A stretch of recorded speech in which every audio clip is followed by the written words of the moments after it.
Hello students, how are you all? Hope you all are good. Today students, we are going to start our second chapter of class 4th, which is care of our body parts. So how we have to keep the care of our body parts which perform various different important functions for us. ये सब आज पढ़ेंगे क्योंकि care करना बहुत जरूरी है. क्यों? क्योंकि हमारी बॉडी क्या है? एक मशीन है ना. अब मशीन के आपको पता, अगर आप मशीन की केयर नहीं करते तो मशीन क्या हो जाएगी? खराब हो जाती है. ऐसे हमारी बॉडी भी एक मशीन की तरह है. इसके भी सारे बॉडी पार्ट्स हैं जो क्या करते हैं? हमारे लिए डिफरेंट फंक्शंस करते हैं. तो इनकी केयर करना जरूरी है. अगर केयर नहीं होगी तो बच्चे क्या होगा? हमारे बॉडी पार्ट्स भी खराब हो जाएंगे और हमारी भी बॉडी क्या हो जाएगी? खत्म हो जाएगी. तो इसीलिए it is necessary to care our body. So let's begin our chapter. The very first line, you need a healthy body to enjoy the things you do. What are the things you need to stay healthy? क्या बोल रहा है कि जो भी आप काम करते हो इसको एंजॉय करने के लिए सबसे पहले आपकी जो बॉडी है, आपकी जो हेल्थ है, वो बहुत अच्छी होनी चाहिए, है ना. तभी तो आपको उस चीज में मन लगता है, आप खुश होते हो. अब क्या ऐसी चीजें हम करें सो दैट हम लोग हेल्दी रहे, हमारी बॉडी अच्छी रहे, फिट रहे? क्या वो चीजें हैं हमारे लिए? ठीक है, चल सी. सबसे पहले है food and water. The energy you need to work and play comes from the food, so you must eat healthy food at the right time. अब आप खाते हो, पीते हो, खेलते हो, काम करते हो, जो भी कुछ करते हो, उसके लिए जो एनर्जी मिलती है वो कहाँ से मिलती है? खाने के लिए मिलती है. तो सबसे पहली बात क्या है कि आप सही खाना सही टाइम पर अच्छे से खाओ, वो सबसे पहले इंपॉर्टेंट है. ठीक है. About 3/4 of your body contains water. हमारी बॉडी में 3/4 पार्ट बच्चों क्या है? वाटर है. So also a lot of work that is done inside your body, like digestion, needs water. So that means what? कि हमारी बॉडी में बहुत सारा काम ऐसे है जिसके लिए वाटर बहुत रिक्वायर्ड है, क्योंकि तभी तो हमारी बॉडी में इतना सारा पानी है. 3/4 वाटर ही वाटर है. ठीक है ना. एक बहुत इंपॉर्टेंट फंक्शन हमारी बॉडी का विच इज डाइजेशन. उसके लिए भी पानी बहुत अच्छी अमाउंट में रिक्वायर्ड होता है. तो you must drink plenty of water. That means हमको अच्छा खासा पानी पीना भी जरूरी होता है. चलो, now we come to the next is rest and sleeping time. Rest और sleeping time कैसे है? Rest is must for good health. Our health daily routine should be fixed. क्या है कि एक अच्छी हेल्थ के लिए रेस्ट यानी कि आराम करना भी जरूरी है. आप कंटिन्यूस काम करते हो तो उसके लिए क्या आपको एक सही आराम मिलना भी जरूरी है, तभी आपका डेली रूटीन क्या हो पाता है, आप अच्छे से कर पाते हैं. ठीक है.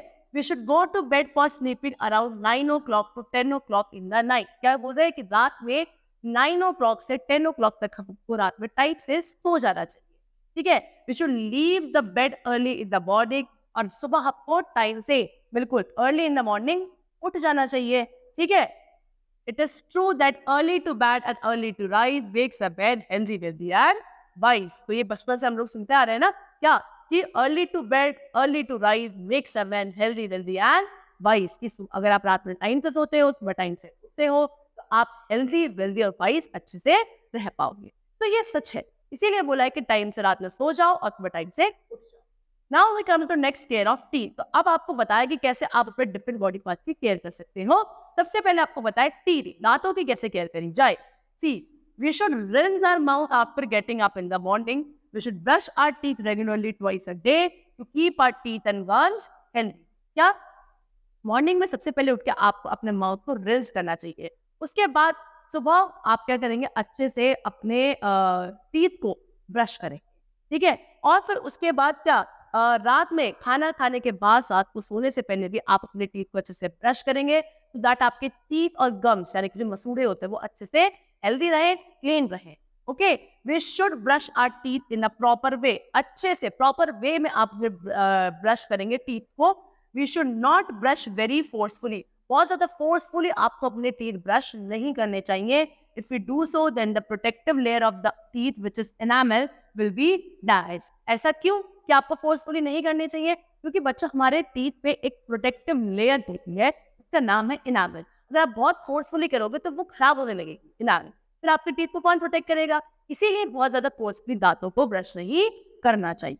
चलो, we should rinse our mouth after eating anything because very small particles of food get stuck in between the teeth. Bacteria grow in the mouth and after some time bad smell starts to come and teeth becomes yellow. क्या बोला है कि कुछ भी खाने के बाद, ठीक है, खाने के बाद आपको अपने माउथ को अच्छे से रिंस करना चाहिए, so that कहीं दांतों के बीच में कोई भी छोटा फूड पार्टिकल, किसी भी तरीके का पार्टिकल रह गया है तो वो बाहर आ जाए. क्यों? अगर वो रह जाता है तो क्या होता है? फिर उसमें जर्म्स बनने लगते हैं. फिर वो जर्म से कहते हैं बच्चों कुछ टाइम बाद सड़ जाते हैं। सड़ने के बाद क्या कहते हैं, आपके माउथ से एक गंदी फोल स्मेल आने लगती है, और इसके साथ साथ आपके जो टीथ है वो भी कैसे हो जाते हैं, येलोइश होने लगते हैं। इसीलिए आपको अच्छे से अपने दांतों को रिंस करना चाहिए या फिर अपने माउथ को रिंस करना चाहिए, सो दैट कोई भी जर्म पार्टिकल ना आए। Now we come to next phase. Phase is the most important of all body parts. It is by phase that we are known and identified. क्या बोल रहा है, हमारे बॉडी पार्ट्स में सबसे ज्यादा इंपॉर्टेंट है फेस, क्योंकि आपको कोई भी जानता है पहचानता है तो सबसे पहले आपके फेस को देखकर, है ना। Face has eyes, ear, nose, mouth and hair, ये सभी आपके फेस के पार्ट है। To keep our face in good condition, we should use a good quality soap to wash it. अगर आपको अपने फेस को एक अच्छी कंडीशन में रखना है तो आपको अपने फेस को एक अच्छी क्वालिटी के सोप और साफ पानी से वॉश करना चाहिए। To protect it from dust, sunlight, etc., we should apply a good cream over it. आप उसको डस्ट से, सनलाइट से प्रोटेक्ट करने के लिए आपको एक अच्छी क्वालिटी की क्रीम यूज करनी चाहिए। Before sleeping, we must wash it to remove dirt over it. और रात में सोने से पहले आपको अच्छे से अपने फेस को वॉश करना चाहिए, सो दैट अगर कोई भी पूरे दिन में डस्ट वगैरह आपके फेस पे चिपक गई है वो हट जाए। ठीक है, चलो now we come to hair. अब हेयर की कैसे केयर करी जाए। Hair form an integral part of our face. अब हमारे फेस का एक पार्ट होता है हेयर, जो कि आपके फेस का एक बहुत इंपॉर्टेंट पार्ट है।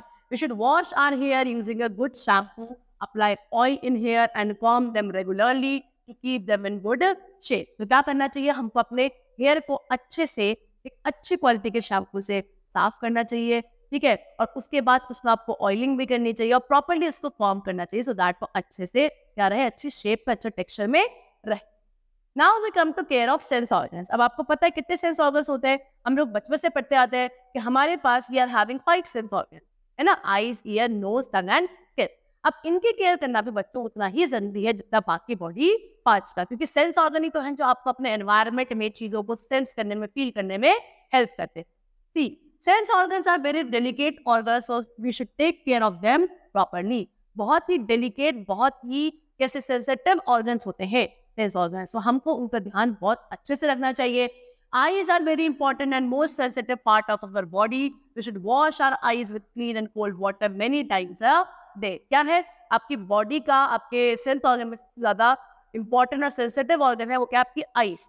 तो उनको साफ रखने के लिए आपको एक दिन में कई बार ठंडे और साफ पानी से अपने आईज को क्या करना चाहिए, वॉश करना चाहिए।